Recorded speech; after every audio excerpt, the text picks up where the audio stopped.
só voltar um pouquinho só para falar sobre essa tensão do capacitor aqui, ó. Por que ela está decrescendo em rampa? Porque aqui, ó, a corrente ela é constante negativa no capacitor. Nesse trecho aqui, ó, por que ela está tendo esse comportamento exponencial aqui? Porque aqui, ó, ela é uma corrente que não é constante, ela é decrescente. Ela decresce em rampa. Então você tem esse comportamento exponencial aqui. Comentando agora sobre perdas de energia e eficiência do conversor buck-boost, bem similar ao que a gente já falou, né?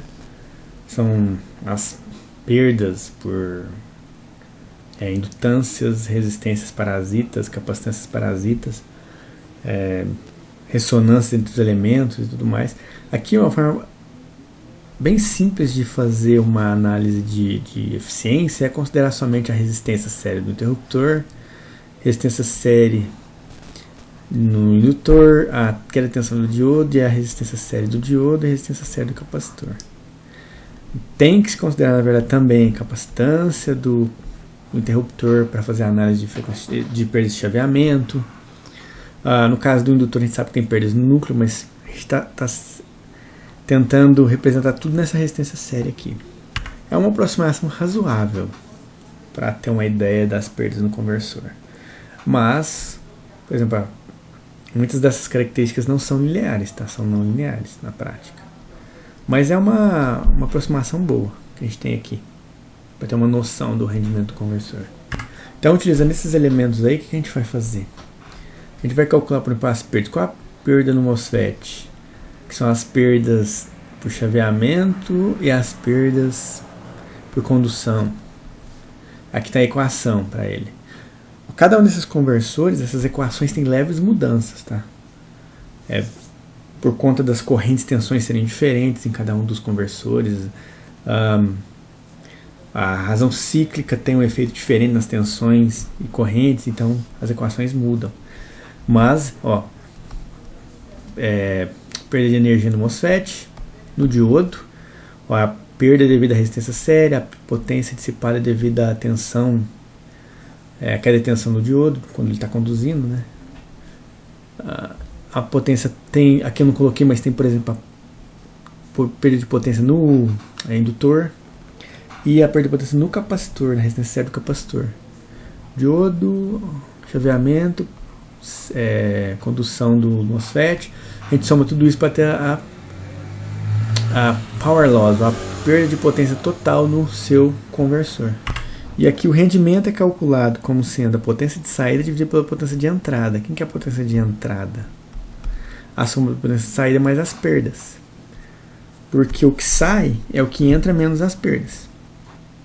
Se você pegar o que sai mais as perdas, você tem a potência de entrada. O rendimento está aí. Aqui um gráfico apresentando a eficiência do conversor de 0 a 100%. Em função da razão cíclica. Então esse aqui foi um exemplo específico. Foi necessário que você tivesse alguns valores de tensão de entrada e saída, resistência série, queda de tensão do diodo, resistência série do diodo, indutor, capacitor, frequência de chaveamento. Esse C0 é aquela capacitância do MOSFET, capacitância que fica entre o drain e o source. Então foi um caso aqui bem específico com os parâmetros das capacitâncias e resistências parasitas. Mas é legal para comparar para diferentes cargas, tá vendo? Foi feita essa simulação e aí para uma carga de 12 ohms, 2.4 e 1.2 ohms, você vê como o rendimento cai à medida que você muda a carga. Aumentou a carga. Olha lá, uma carga de 12 ohms, você tem quase 90% de rendimento por uma razão cíclica de 0,6. Ao passar a carga para aumentar a carga em 10 vezes, aumentar a corrente em 10 vezes, você cai de quase 90% para nem 60%. Então caiu bastante o rendimento desse conversor, para essa razão cíclica aqui em específico. Falando sobre o ganho estático, agora com o conversor com perdas, tá?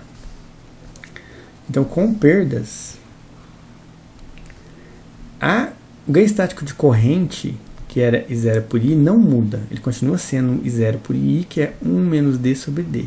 Assim como nos outros conversores que a gente viu, o ganho estático de corrente não muda. O rendimento vai afetar o ganho de tensão, o ganho estático de tensão. Então, ó, agora o ganho estático de tensão é igual a N vezes D sobre 1 menos D. Então mudou que apareceu um N a mais aqui, que é o rendimento. N, né, um neta, né, que é o rendimento do seu conversor.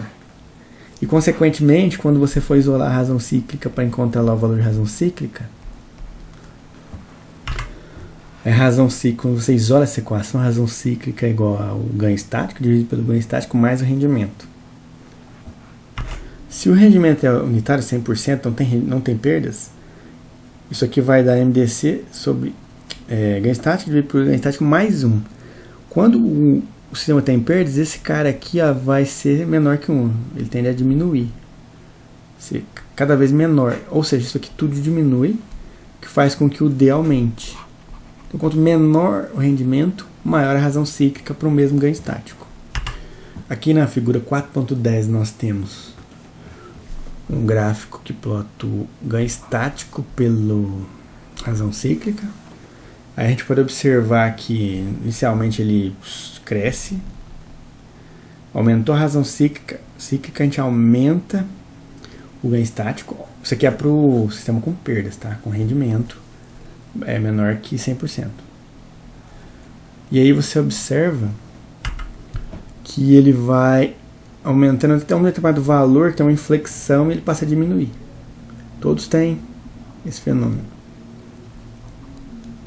Como eu já havia comentado, se fosse ideal, esse ganho seguiria aqui para o infinito. Para o infinito aqui. Então você teria para D igual a 1 ganho infinito. O MDC igual a infinito. Que não vai acontecer na prática. Tá? Isso não existe. Na verdade, ele, por conta das perdas, ele vai ter um pico, tem um valor de D, que você tem um maior ganho estático. Depois ele diminui. Você vai se aproximando de 1, vai cair para 0 o ganho estático. Característica que a gente encontrou no Boost e agora no Buck Boost. Tá? Lá na página 159 do livro texto, vocês vão encontrar o item 4.2.11, que é um projeto de conversor Buck Boost para operando em modo CCN. Bem legal, bem detalhado esse projeto aqui. Então façam. Falamos sobre o modo de operação o CCM, que é o Continuous Conduction Mode, né? Modo de operação contínuo. Vamos falar agora sobre o modo de operação descontínuo, que, como a gente viu nos outros conversores, a diferença é o quê? Que a corrente no indutor agora ela se torna descontínua, vai ter um instante de tempo dentro do período de chaveamento em que ela vai zerar. E para isso a gente vai ter mais uma etapa, uma terceira etapa. Então a primeira etapa, o interruptor está conduzindo, alimentando o campo magnético do indutor aqui. O capacitor está fornecendo energia para a carga. Tensão invertida, né? Nesse cara. Abriu o interruptor. Esse indutor agora vai, que antes era alimentado com mais aqui e menos aqui, ele inverte a tensão nele e ele empurra a corrente agora tanto para o capacitor quanto para a carga. Tá?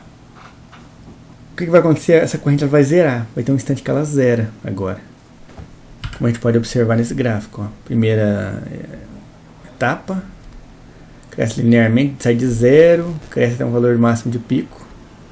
Segunda etapa, ele vai do valor máximo até 0. E aí vai ter uma terceira etapa, que é o modo descontínuo, que ele chama aqui de D2 vezes T. Então um período aqui, D2T, é um tempo em que ele fica sem ter corrente no indutor. Depois de novo tem o fechamento do interruptor para seguir, para repetir todo o ciclo. Então, o que a gente tem?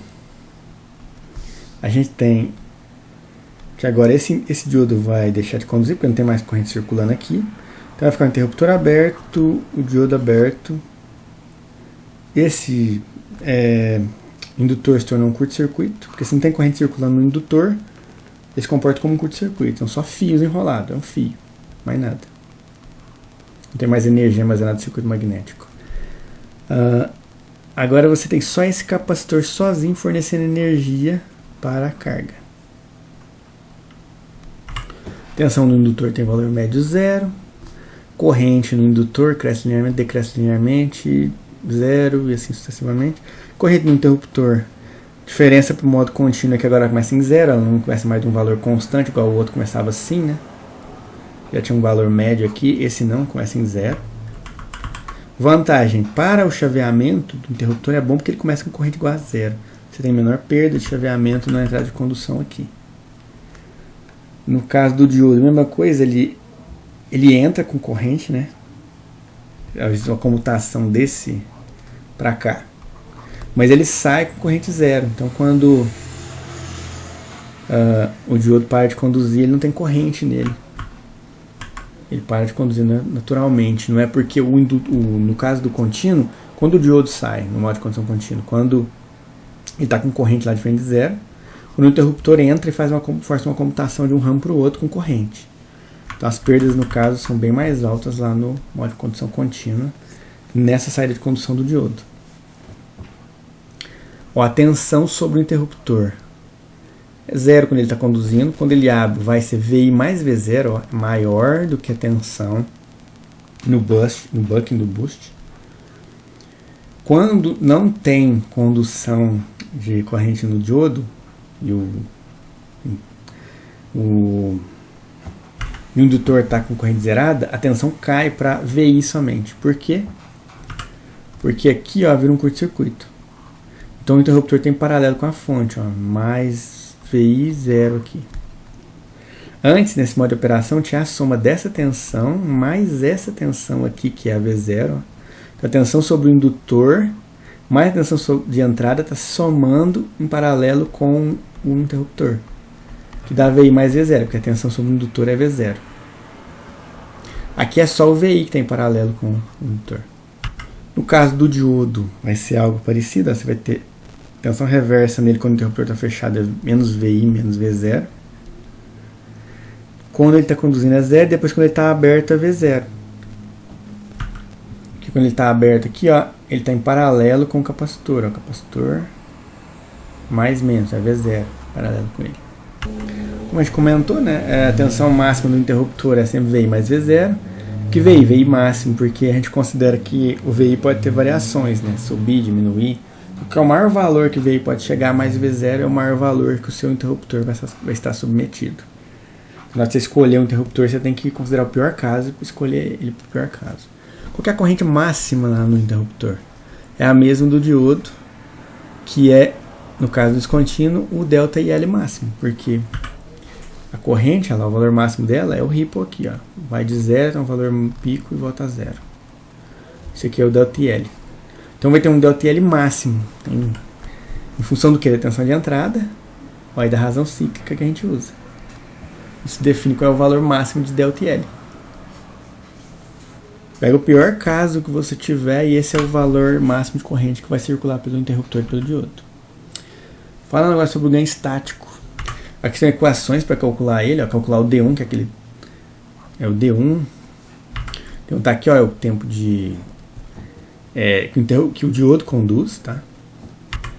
E aqui na fronteira entre o contínuo e o descontínuo, você vai ter um valor de ganho estático em função de uma razão cíclica também, dB, de boundary, né? Que é a fronteira entre o contínuo e o descontínuo. E aqui a gente vê um gráfico. Olha lá, razão cíclica D pela carga normalizada para vários valores de ganho estático. Em modo contínuo, os ganhos estáticos são constantes. Em modo descontínuo, eles não são mais constantes. Olha como cai bastante o ganho estático. Não, desculpa, o ganho estático. O ganho estático não, a razão cíclica. O ganho estático é constante. O ganho estático igual a 7. Ou seja, você tem a tensão de saída 7 vezes maior que a tensão de entrada. Em modo contínuo, você está lá com uma razão cíclica de 0,88. Vamos supor que é 0,88. Quando ele entra em modo descontínuo, se você manter a mesma razão cíclica, a tensão sobe. O que você faz? Para manter a tensão constante, ao você aumentar a resistência de carga, você diminui a carga, diminui a corrente, você tem que diminuir a razão cíclica, porque no modo descontínuo de operação, o que esse conversor se comporta? Como uma fonte de potência. Vou tentar explicar isso bem rapidinho aqui. Esse conversor faz o que? Quando ele está fechada a chave, ele armazena energia no indutor. Depois, quando você abre o interruptor, ele joga energia para a carga. Essa quantidade de energia que entra no indutor aqui depende somente da tensão de entrada e do tempo em que o interruptor está fechado. A quantidade de energia independe de carga. Então, se você diminuir ou aumentar a carga, ele não quer nem saber, ele está armazenando a mesma quantidade de energia no indutor. Ele vai jogar para a carga. Se a carga for uma carga alta, uma carga grande, que drena muita corrente, essa energia vai ser consumida e a tensão aqui de saída vai ter um determinado valor. Se você começar a aumentar essa resistência aqui, ele está recebendo a mesma energia. Como é que você dissipa a energia? Então nós estamos partindo da premissa que para uma razão cíclica constante, D constante, estamos em malha aberta, tensão aqui é constante, você tem uma potência constante na entrada e portanto na saída, a potência é constante. Se você está mudando o resistor, P0 é V0 ao quadrado sobre RL. Desculpa, é V0 que eu quero saber. O que acontece com a tensão de saída? Potência constante sendo jogada para a saída. Se você mudou a carga e a potência é constante, essa tensão de saída ela muda em função do resistor que você está colocando lá. Se você aumenta o resistor, você aumenta a tensão de saída. Por quê? Porque pensa o seguinte, ele tem que, para uma resistência maior, tem que ter uma tensão maior para dar a mesma potência. Claro que a tensão vai subir só ao quadrado do aumento da resistência. Se a resistência aumenta em 2 vezes, a tensão vai aumentar em raiz de 2 vezes. Se a tensão aumenta em 100 vezes, a corrente, desculpa. Se a resistência de carga aumenta em 100 vezes, a tensão de carga vai aumentar em 10 vezes, que é a raiz quadrada do aumento do RL. Porque tem a raiz quadrada aqui. Ok? Isso é um fenômeno que a gente está observando nesse gráfico aqui. Esse gráfico aqui. É claro que aqui eu não estou falando em aumento de tensão. Esse gráfico, como ele é para uma tensão, um ganho de tensão constante, você tem que abaixar a sua razão cíclica para manter a mesma tensão na saída. Porque se você mantiver a mesma razão cíclica, aqui você provavelmente vai estar num ganho estático lá em cima, um G de várias vezes, muito maior que isso.